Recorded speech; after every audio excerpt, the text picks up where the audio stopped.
Guys অনেকদিন পরে second ID দিয়ে গেমে এসে দেখে এইডির স্কোর 95 স্টার আর র্যাঙ্ক সিজন ইন্ডোতে সময় আছে মাত্র 5 দিন। তাই 100 স্টারের ইলেক্ট মাস্টার ডান করার জন্য এখানে আমি চলে আসি এক রিজন স্কোয়াডের গ্রুপে। এরপরে তাদের সাথে ম্যাচে এসে প্লাস করা শুরু করি আর পরপর 3টে প্লাসই করে এখানে আমার 98 স্টার হয়ে যায়। প্রোটেকশনের দিক দিয়ে দেখি যে এই ম্যাচেই আমার ইলেক্ট মাস্টার হয়ে যাবে, কিন্তু আমার সেই সকল টিমমেট সবাই অফলাইন। এরপরে গাইস দুইজন লার্কিয়ের গ্রুপে এসে তাদের সাথে চলে আসি ম্যাচে। প্রথম রাউন্ডে ড্যামেজ খেয়ে হিল করতে গিয়ে অন ট্যাপ খেয়ে যায়, সাথে রাউন্ডও হেরে যায়। কি খেলতেছো এটা তোমরা? প্রথম ম্যাচটা কি মাইনাস খাওয়াবা?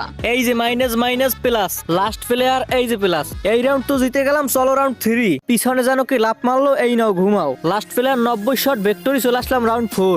গাইস ক্যাম্পিং ভাইটি একটা ডাউন, চলে আসলাম সাদে। এখানে দুইটা আছে, একটা ফুল ড্যামেজ সোনি আর একটা ডাউন রিভিউ হচ্ছে, এই নাও 2 kill done. Last round camping এ কয়টা গাইস? একটা দুইটা, যাও ঘুমাও। Last round last player finally guys Bhuiyan. Double plus কি দিবে দেখার আগে লাইক এন্ড সাবস্ক্রাইবটা করে ফেলো। Elite master animation finally guys, elite master ডান।